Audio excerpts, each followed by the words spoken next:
welcome back to my channel and this is Sastra.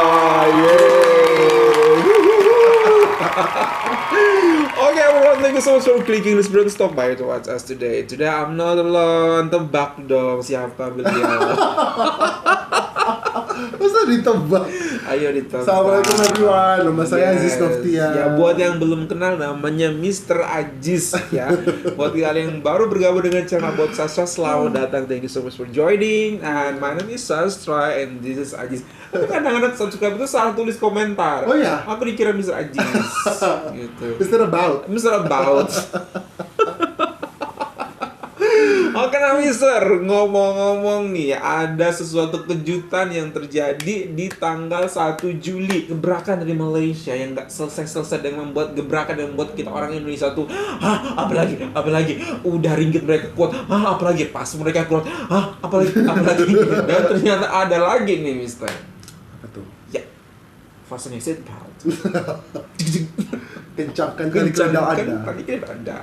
Kita akan segera landing ke berita terbaru dari Malaysia.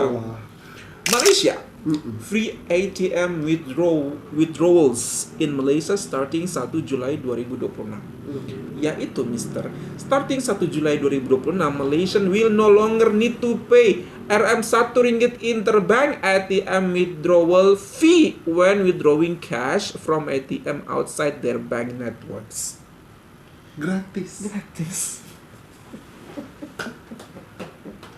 Indonesia. Apapun banknya berarti. Apapun banknya. Masya Allah. Kamu mau dari Bank Toyib ke Bank Jono, Dari Maybank ke CIMB ya, gitu ya. betul. Semuanya bergratis.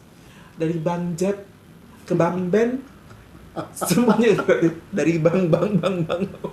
Dari Bank Ben ke Bank Akmal. Iya, Bang Akmal ke Bang Virus, gratis semuanya. Dari bank, any bank pokoknya Mister. Apa orang Malaysia sudah tak perlu duit Mister? Apa pemerintahnya sudah tak perlu duit? Keuntungannya gitu, dari mana ya? Keuntungannya dari mana terus gitu. Sedangkan di Indonesia itu more than 1 ringgit loh so far, itu 6.500 rupiah, which is like almost 2 ringgit. Kalau ketika kamu withdrawing atau kamu transfer ke bank yang berbeda. Seperti itu I believe itu merupakan salah satu pendapatan yang didapat oleh pemerintah dan pihak bank tersebut. Sedangkan ini kenapa kalian sudah tidak perlukan 1 ringgit lagi gitu loh. Terus untungnya dari mana? Sudah banyak banget duit kalian gitu, jadi rakyat diberikan free semua. Aduh. Okay, this means customers can use participating MEPS ATMs from other local banks without any charge, making cash withdrawals more convenient nationwide. The move is expected to be benefit millions of bank customers. Macam mana dia boleh benefit? Benefit millions of bank customers. Bank customers customers, yang not di-benefit. for the bank orientasinya. Not for the bank ternyata, tapi untuk orientasinya ke bank customers, especially those who frequently rely on ATMs outside their own bank's network. Udah banyak banget kayak duitnya mereka ya. Jadi kayak mereka tuh nggak kayak kita, makanya kita sekarang kan semua mau pajak kita naik, semua kita ditarikin duit, apa yang bisa ditarikin ya ditarikin gitu. Betul. Buat kita, bahkan kadang-kadang ya presidennya jalan-jalan ya, presiden baru berjabat berapa tahun, nggak nyampe 2 tahun ya, sudah berapa puluh kali keluar negara, dan itu ada sebuah wacana untuk meningkatkan pajak lagi gitu loh. Yang jalan-jalan siapa, yang bayarin siapa gitu. Ini adalah bukti bahwa Aku migran, demi Allah migran tiba-tiba. ini bukti bahwa pemerintah Malaysia tidak takut bersaing dengan bank-bank milik negara Malaysia, tidak takut bersaing dengan bank-bank milik private gitu. Iya. Contoh di Indonesia itu kan kalau bank milik negara yang under dan antara gitu ya Mister, itu kan antar banknya itu kan gratis ya gitu. Enggak juga. Pokoknya kan di Indonesia antar bank itu kamu sudah bayar. Akan ada tetap bayar. Akan ada tetap bayar ya? Indonesia. Oh, ya 2.500. Iya, 2.500. Oh iya. Itu Tapi pun- kalau antar dengan di luar dari dan antara yang Bank Mandiri, BNI, BTN, BRI itu 6.500. 6.500. Betul nggak? Betul Betul, sekali, 6.500. 6.500. Iya. Gitu. Bayar tapi lebih mahal gitu ya. Dan sebenarnya di Indonesia tuh ada 3 macam bayaran ketika kamu mau transfer duit. Oh iya, betul. Ada 3 macam bayaran. Ada 2.500, 6.500, ada 10.000 Betul. ya, kalau nggak salah ya. Banyak sekali Betul. varian daripada pembayaran yang harus kita lakukan gitu loh. Iya, iya. Ada yang online, ada yang langsung terkirim, iya. ada yang besok baru terkirim gitu ya kalau nggak Ada salah. yang tahun depan. Iya. Betul, betul. Maksudnya tergantung speed gitu. Kalau mau speed lebih cepat ya lebih mahal. Macam itulah I don't really understand kenapa macam ada 3 level of payment and price you have to pay for that transfer gitu. Apa namanya, ini kan namanya kan bisa disebut sebagai kompetisi perbankan ya Mister, Iya, gitu itu makanya. di Indonesia ya. Ah, Kompetisi perbankan kalau misal kita mau transfer antar bank milik pemerintah ya cuma 2.500 gitu. Memang tidak ada yang gratis, cuma 2.500. Tapi kalau kita berbicara tentang transfer di luar bank pemerintah itu biayain sampai 6.500 gitu. Kalau di Malaysia tidak ada sama sekali gitu Per ya. 1 Juli 2026. Betul. Jadi ini membuat kompetisi perbankan di Malaysia itu merata, sehingga orang-orang tuh tidak akan tergiur karena kalau bayar dari bank ini ke bank ini akan gratis atau akan lebih murah gitu. Ya udah saya pindah ke bank milik pemerintah. Pemerintah tidak takut seperti itu gitu loh. Pemerintah tidak membuat sistemnya untuk bank lain dikenakan biaya sekian untuk mau transfer, bank milik pemerintah ya udah digratiskan gitu. Kalau itu kan berarti kan ada kompetisi antara private dan state bank kan, swasta dan milik pemerintah. Kalau ini diratakan sama seperti analoginya, dia punya bukan cuma Petronas tapi juga BP, dia punya Total, dia punya, tidak takut berkompetisi gitu loh Mister. Intinya satu misalnya bisa aku highlight, mereka mau memberikan yang terbaik untuk rakyat. Betul. Nggak mau menyusahkan rakyat tuh gitu, mau memberikan terbaik for the bank customer. Is expected to be benefit millions of the bank customers. Customer oriented, Betul. rakyat oriented. Kamu mau pilih rakyat, kamu mau pilih pakai minyak punya negara ataupun minyak punya swasta, tak masalah. Itu dia maksudnya. Silakan. Betul. Negara tidak mengekang, negara tidak memonopoli, silakan. Seperti macam ini pula gitu. Macam kita pula naik di tol itu, in certain days mereka akan memberikan free kepada rakyat naik tol. Sedangkan kita maksimumnya itu yang terbaik mereka akan memotong ya pangkas harga tol aja. Ya nggak sih? Pangkas harga tol kan ada diskon saja tapi tidak ada serta-merta memberikan secara percuma Di sini. seperti di Indonesia.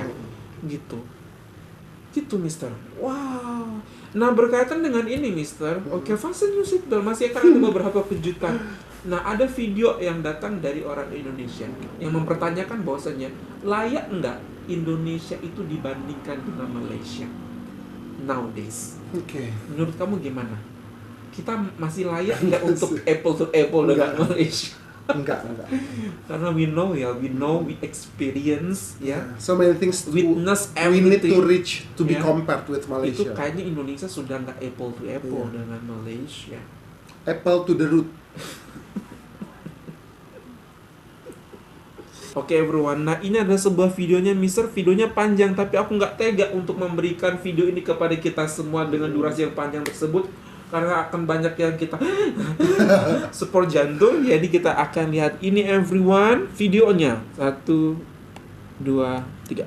Lanjut lagi ngomongin data, sekarang kita lihat data World Bank tahun 2023 yang lalu. GDP per kapita Indonesia cuma sekitar 4.919 US dollar. Nah, sementara Malaysia udah di angka 12.465 US dollar.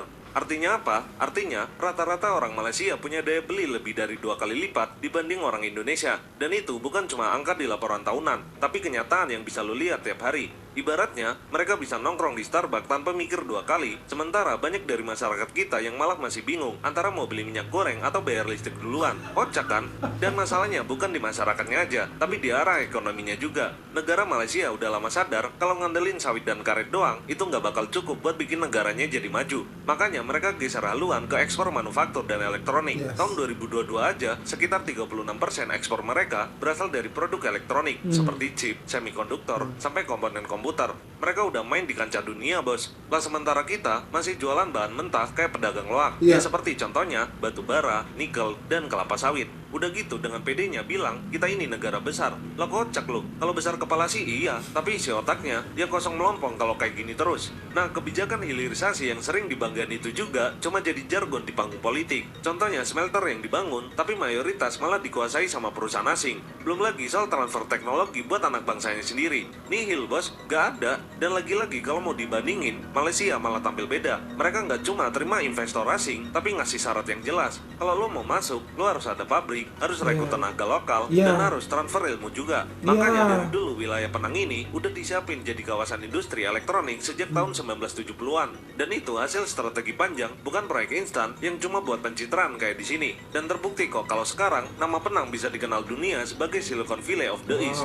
Sedangkan Indonesia, ya lagi-lagi ya, ganti menteri otomatis bakalan ganti aturan, ganti presiden juga otomatis ganti arah kebijakan. Nah yang kayak gini nih justru yang bikin investor jadi bingung dan rakyat juga makin stres. Kebijakan yang harusnya berkelanjutan malah berubah tiap kali ganti kursi kekuasaan. Dan lebih parahnya lagi, mental pejabat kita kebanyakan masih mental penjilat. Kalau ada investor asing yang datang, langsung dah disembah kayak dewa penyelamat. Padahal ujung-ujungnya mereka jadi investor itu cuma cari profit doang, bos. Nah tapi Malaysia lebih pintar mainin peran ini. Mereka kasih insentif, iya, tapi ada aturannya, bos. Lah kita boro-boro bikin syarat ketat, malah biasanya ngasih karpet merah buat investor asing. Dan ujung-ujungnya malah dimanfaatin cuma buat jadi sapi perah di rumahnya sendiri. Dan lagi yang bikin tambah miris, yaitu masalah tenaga kerja. Dengan 280 juta penduduk, tingkat pengangguran terbuka kita masih 5,3% di tahun 2023. Walaupun katanya turun jadi 4,7% di tahun ini. Sementara itu, Malaysia dengan hanya penduduknya yang sekitar 36 juta aja, penganggurannya cuma 3,5% di tahun 2023 dan turun jadi 3% di tahun ini. Nah itu artinya di sini jelas banget kalau negara yang jauh lebih kecil ternyata bisa ngasih kerja lebih banyak. Dan hal ini bukan karena mereka lebih kaya sumber daya, tapi karena mereka punya strategi industrialisasi yang jelas, bukan sekedar omong kosong di kampanye pemilu. Di sisi infrastruktur, emang kelihatannya kalau di Indonesia ini bisa dibilang makin banyak. Gue sebutin aja contohnya kayak jalan tol, bandara, pelabuhan, jalur kereta, yang masing-masing kelihatannya kayak negara maju. Tapi asal kalian tahu aja, itu seringkali cuma jadi monumen politik, dibangun buat pencitraan, buat nyambungin rantai industri. Banyak kawasan industri yang malah mati suri. Semua kita omongin ya, semua kita masalah-masalah. Tapi kalau di Malaysia, jelas beda banget. Mereka bangun infrastruktur berbasis klaster industri. Contohnya aja di Selangor dan Penang. Kawasan industri elektroniknya langsung nyambung ke pelabuhan dan bandara internasional. Jadi otomatis harus barang di sana bakalan lancar terus. Dan hal ini bisa bikin investor makin betah. Sementara di kita, kawasan industri kadang malah dibangun di tengah hutan, jauh dari akses logistik, dan ujung-ujungnya ya sepi kayak kuburan. Selain itu, masalah yang paling bikin muaknya lagi ada di birokrasi dan korupsi. Ngurus izin di sini aja masih berantakan dan malah bisa bikin gedek orang. Lah gimana enggak? Ketemu pejabat ini harus bayar itu, ketemu pejabat satunya lagi harus bayar lagi, dan hal yang kayak gitu masih ada sampai sekarang. Emang aneh kan? World Bank aja sampai nyatet tahun 2020 Indonesia duduk di peringkat 73 soal kemudahan berbisnis, dan Malaysia ada di posisi ke-12. Gimana tuh? Kalian bisa lihat kan? Dunia aja udah ngerti kalau buka usaha di sana jauh lebih gampang. Lah kita masih muter-muter ngurus tanda tangan, nyuruh fotokopi rangkap 2 atau 3 lembar, ini itu dan lainnya. Belum lagi kalau ada biaya pungli itu tadi.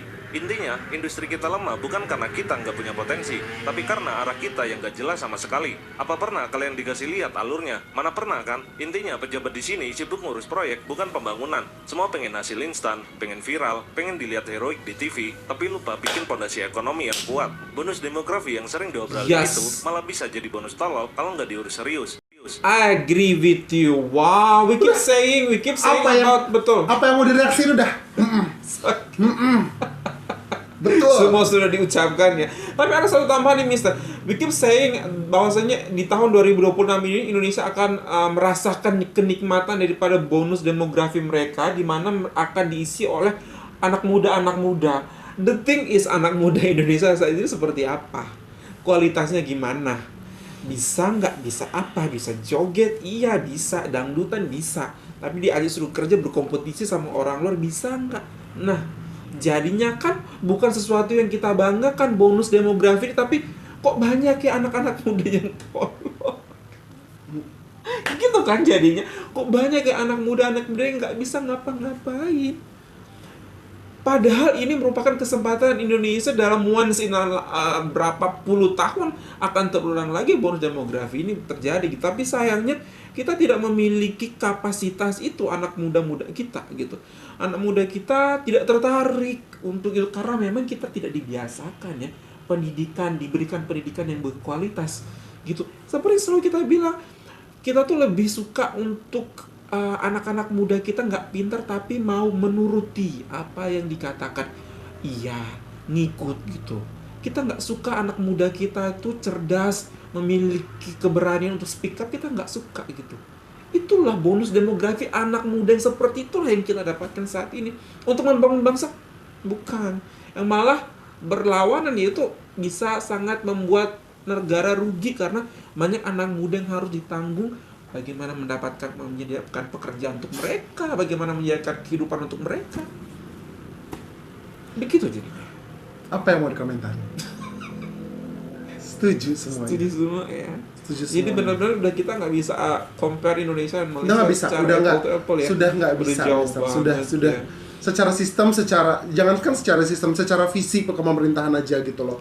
Itu sudah memandang dua buah negara ini tuh menjadi sesuatu yang berbeda gitu, Mister.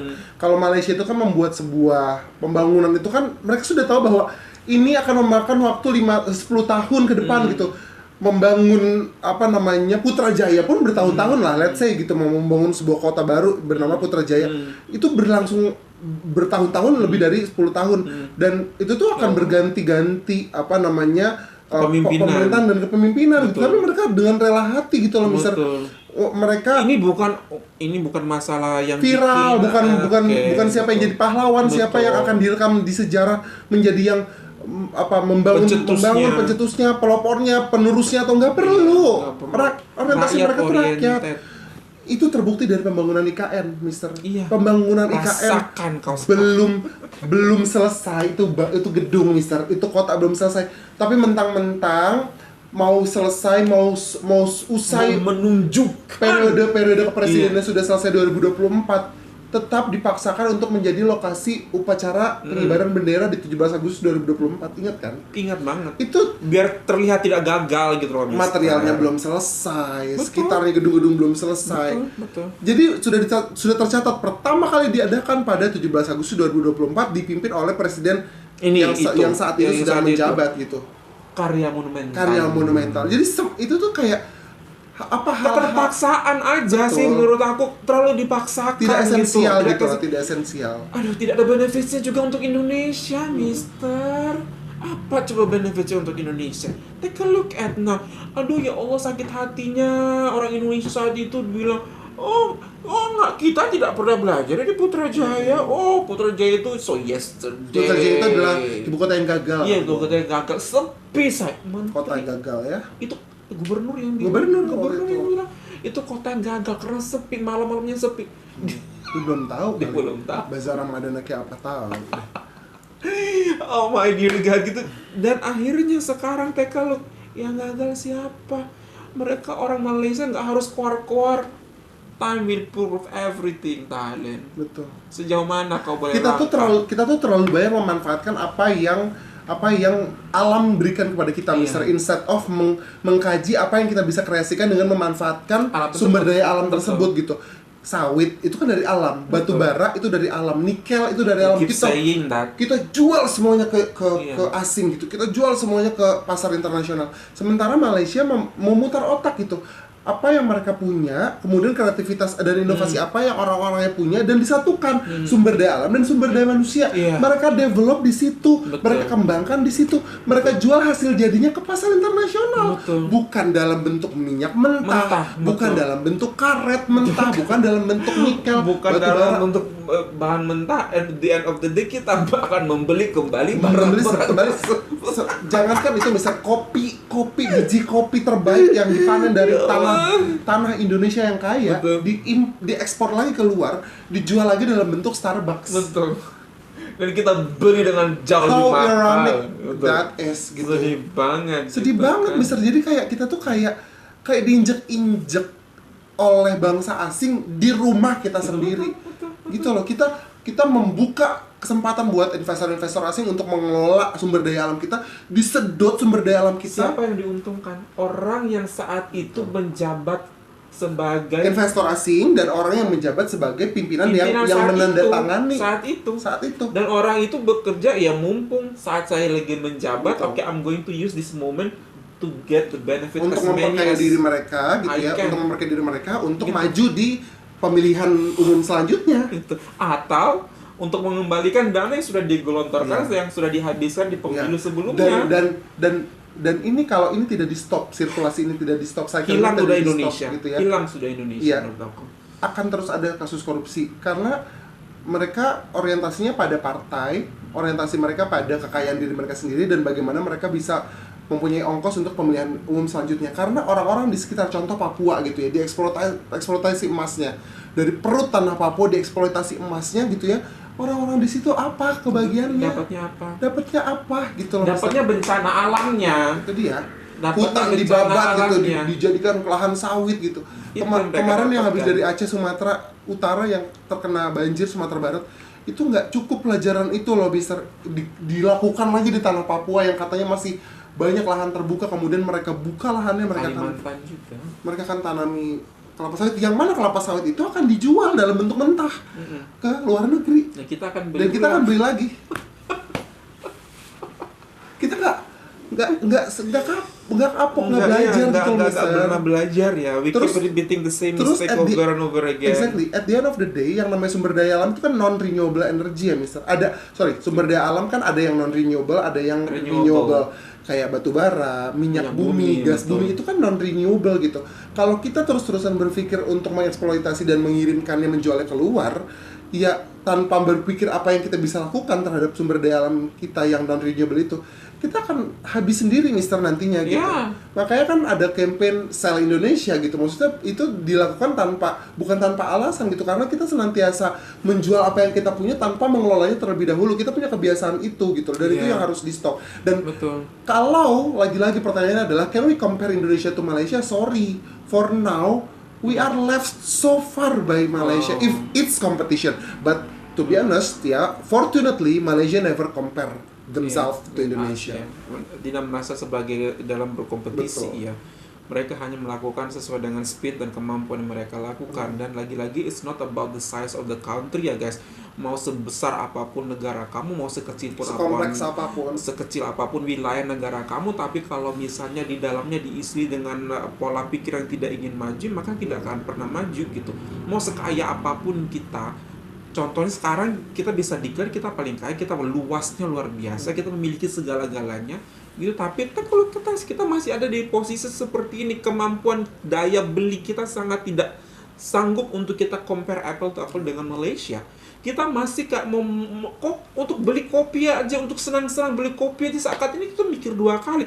Uang beli kopi bisa saya pakai buat beli minyak goreng di rumah, untuk bisa pakai biar bayar listrik nanti gitu. Saking kita masih berada di tahap seperti itu loh, tahap daya beli yang sangat lemah sekali. Sedangkan orang Malaysia, jangankan untuk diri mereka sendiri, mereka pun sudah siap untuk berbagi dengan orang lain gitu loh. Mereka mau kopi 2 kali, mau kopi di Penang, mau kopi balik ke Selamat, ke Perak, mau kopi ke Ipoh, suka-suka hati mereka seperti itu. Dan mereka sudah siap untuk berbagi kebahagiaan dan apa yang mereka miliki ke orang lain juga gitu loh. Wow, amazing. Don't even think about comparing or competing with Malaysia. Just be done with yourself first. Come on, let us think together about being creative and innovative to develop what we already have in our country, the natural resources, without selling it raw materials. The raw materials. Keep doing that anyway. Oh my dear God, la ilaha illallah. Okay everyone. Wah, padahal kakak dan adik ya, abang dan kakak ya, abang dan adik ya, luar biasa. Tapi memang tidak sejalan. Tapi kan tidak selalu abang itu lebih pintar daripada adik lo. Just saying. Oke everyone, menarik banget videonya dan membuka banget pikiran kita. Ternyata wow, sudah sejauh itu kita bicara. Oke everyone, thank you so much for this video recommendation. Hopefully you find this video good. If you find this video good, don't forget to thumbs up. Also, if you this channel, don't forget like button and subscribe. Also from us in Indonesia, Malaysia, boleh banget Indonesia bisa. Bye everyone, assalamualaikum.